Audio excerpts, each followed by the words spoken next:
Então, pois Um não, pouquinho mais perto do microfone. mais perto, tá bom, vamos lá. Valeu. Questão 120, questão não, capítulo 120 do livro Fonte Viva, assim será. Assim é aquele que para si ajunta tesouros e não é rico para com Deus.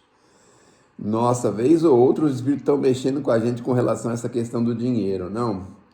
E eu acho que tem alguma coisa nessa questão, não é possível, né? Jesus toda hora fala dessa questão do dinheiro, dar a César o que é de César, cuidado com a riqueza, o que adianta você ter um galpão enorme para guardar suas sementes se você no outro dia terá a vida chamada, e tanta coisa que eles falam sobre o dinheiro, porque ele deve ser um problema, né?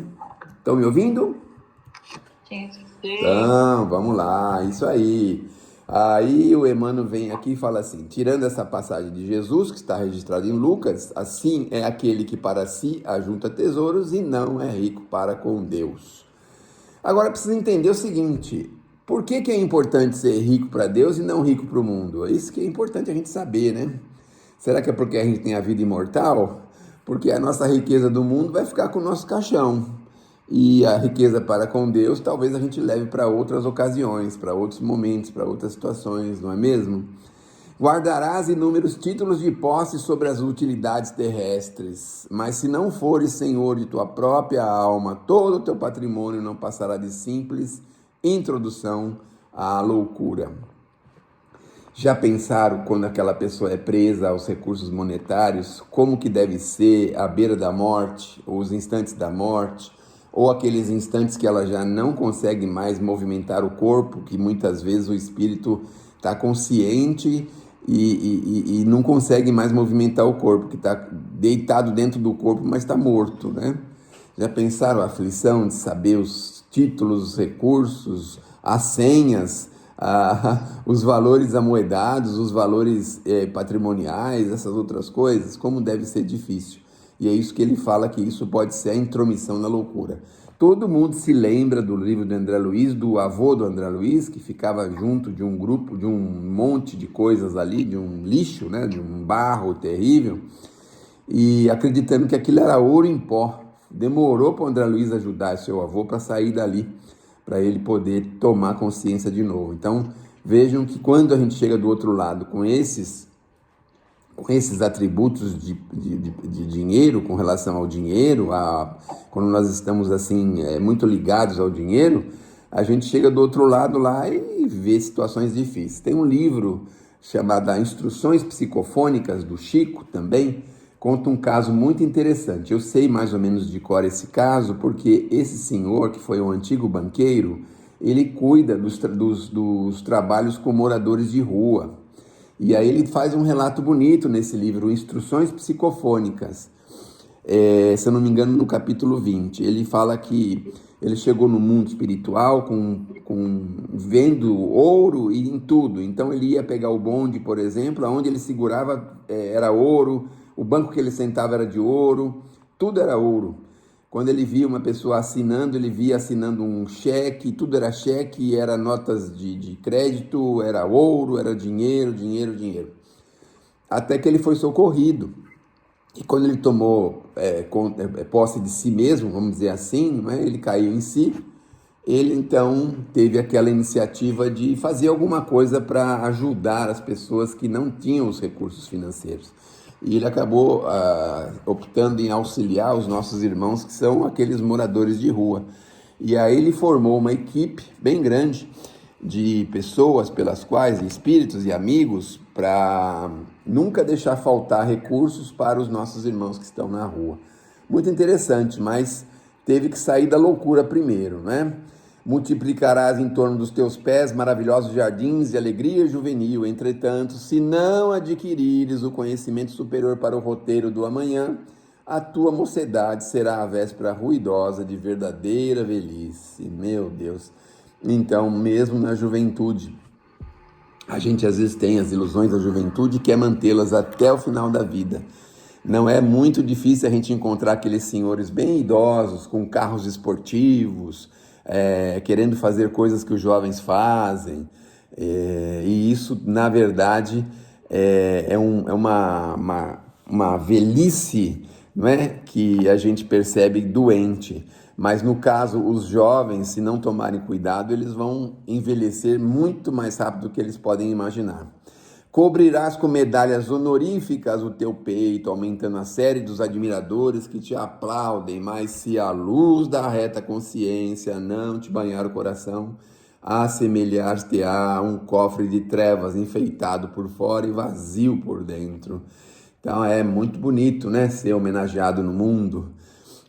Os espíritos dizem que é muito melhor a gente ser homenageado no mundo espiritual. Você conhece aquele caso do senhor Benedito? Ele chegou no mundo espiritual e tinha uma festa para ele. E aí ele não entendeu por quê. Era uma pessoa muito pobre, com muita dificuldade, e não podia ter feito a caridade. E aí tinha um cartaz lá daquele tipo Feliz Aniversário, um cartaz grande assim, mas era dizendo assim: parabéns, senhor Benedito, pela caridade desconhecida. Mas ele ficou tão em dúvida porque ele acreditou que era um outro Benedito. Mas enfim, esclareceram ele que na verdade ele tinha realizado a caridade desconhecida, porque ele fazia as coisas sem ninguém saber e sem ninguém ver, do tipo assim, tirar uma fruta, a casca de fruta do caminho, quando pode ser objeto de um escorregão ou de um tropeção de alguém, afastar pedras no meio da estrada que poderia prejudicar motoristas, virar placas de trânsito para orientar as pessoas quando essas placas estavam fora de orientação. Coisas assim que ele fazia espontaneamente, caridade desconhecida e espontânea. Então, ele ganhou o título, né, de o rei da caridade espontânea e desconhecida.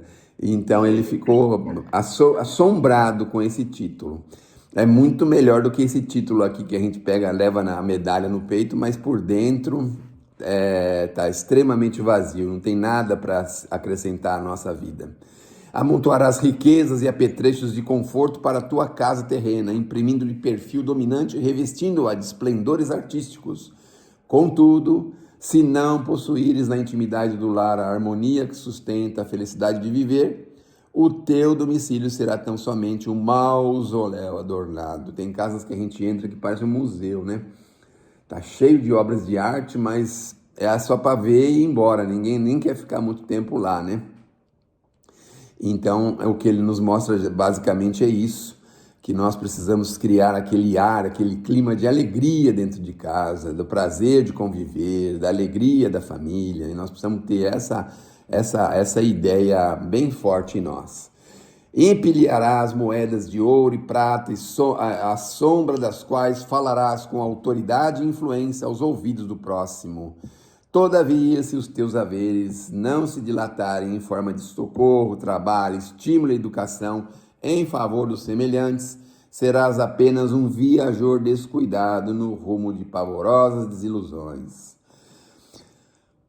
Aí vem a parte mais importante do dia de hoje, não é? Que as pessoas muitas vezes precisam utilizar os seus recursos, mesmo menores, lembrando o óbolo da viúva, né?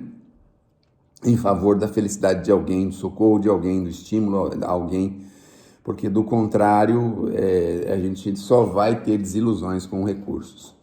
Crescerás horizontalmente, conquistarás o poder e a fama, reverenciar-te-ão a presença física na terra, mas se não trouxeres contigo os valores do bem, ombrearás com os infelizes em marcha imprevidente para as ruínas do desencanto.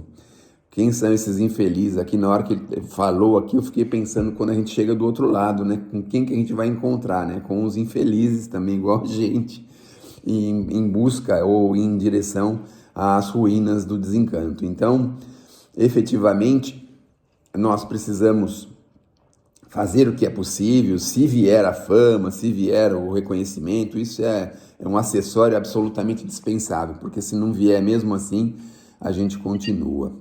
Assim será todo aquele que ajunta tesouros para si, sem ser rico para com Deus.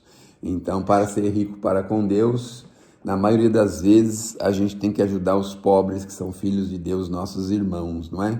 De alguma forma. Estava lendo também esses dias a respeito desse assunto, e o que nós mais precisamos é a iluminação espiritual. O melhor e maior trabalho de caridade é esse, para que a pessoa aprenda por si mesmo enfrentar as agruras e os problemas e as dificuldades. Todos aqueles que estão em trabalho para o esclarecimento espiritual dos seus irmãos, o engrandecimento espiritual dos seus irmãos, esses estarão efetivamente adquirindo riquezas para com Deus. É a mesma coisa de uma empresa que manda um funcionário para determinada região, para ele criar lá algum trabalho, alguma coisa, e chegando lá ele abre lá uma frente de trabalho bem ampla, com diversos trabalhadores, e realiza aquilo que ele foi lá realizar. E aí, certamente os donos dessa empreitada ficarão absolutamente reconhecidos, porque ele teve uma utilidade muito grande na criação desse trabalho. Portanto, meus amigos, especialmente todos vocês que são muito ricos, utilizem bem os recursos que Deus lhes emprestou, porque do contrário as contas serão tomadas. E aí a gente vai ter que entregar esses recursos a Deus sem ter feito eles produzirem. Lembra da parábola dos talentos, não é? A gente recebeu pouquinho e às vezes devolve aquele pouquinho, e aquele pouquinho ainda é tirado de nós. Que Deus nos abençoe, que Jesus nos ilumine.